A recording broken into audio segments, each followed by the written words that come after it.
Hello and welcome back to A Better World. This is your host Mitchell J. Rabin, and I'm very glad you're joining us again today.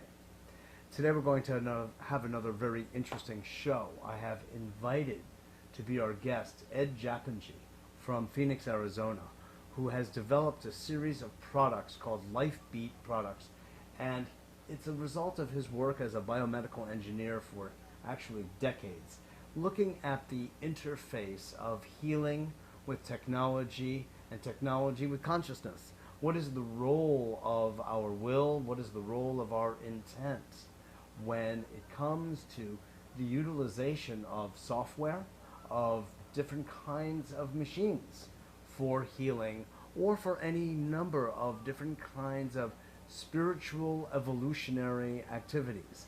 And that's really the subject of today's show, because this is a domain that is not well known, but becoming more so. And Ed has been really on the cutting edge of this, so we're very glad to have him here. And at a certain point in the show, we're going to give you a demonstration of the use of some of his sprays that are supercharged with energy in such a way that, well, what you see is something that is very unusual, something you won't see in other places, having to do with something you could call defying gravity. So with that, Ed, glad to have you on the show. Pleasure to be with you again, Mitchell. It's a pleasure. Good. So what is it that brought you into this field in the very first place? And then we'll go from there. What inspired you? I guess primarily my curiosity on how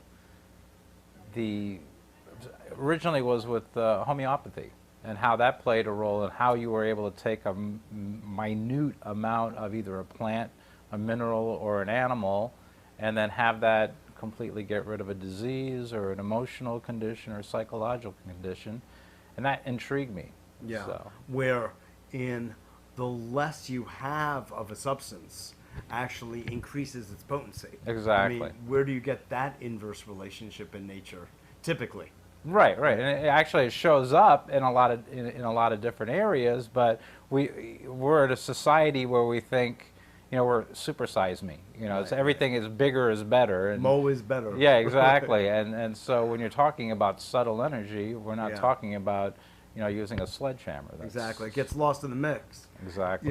If you look at our regular conventional medicine, they've got like the scalpels ready and heavy duty drugs at hand. Exactly. Ready to exactly.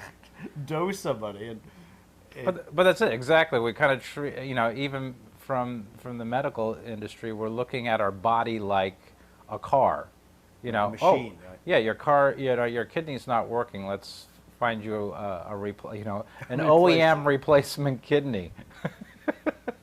So it's really without interesting. taking into consideration the energy of it, the soul that was behind generating the kidney in the first place, that there's a soul, and even just on a more plain level, a personality. Absolutely. That has been interacting with the environment and the world and itself in a particular way. You can't just like take that out and stick it in another person and expect that kidney is its own entity, its own being, really. Exactly, and there's going to be consequences in regard to that. And that was kind of what I got into really looking at, was what is that connection? What is the information? What is the matrix that, like, if you were to take, like, stem cells, how does a stem cell know to become a cell of a kidney? Liver or kidney, or whatever it is. I mean, what is that mechanism that is that perfection? Because I heard this term once, that the perfection, or what was it? The perfection of imperfection is absolute perfection. Yes. And it's very interesting, because that's kind of how that's, I mean, here we are in a technological age where we can't make as much as an eyelash, and yet the human body is capable of doing things way beyond anything that technology has been able to emulate. Exactly.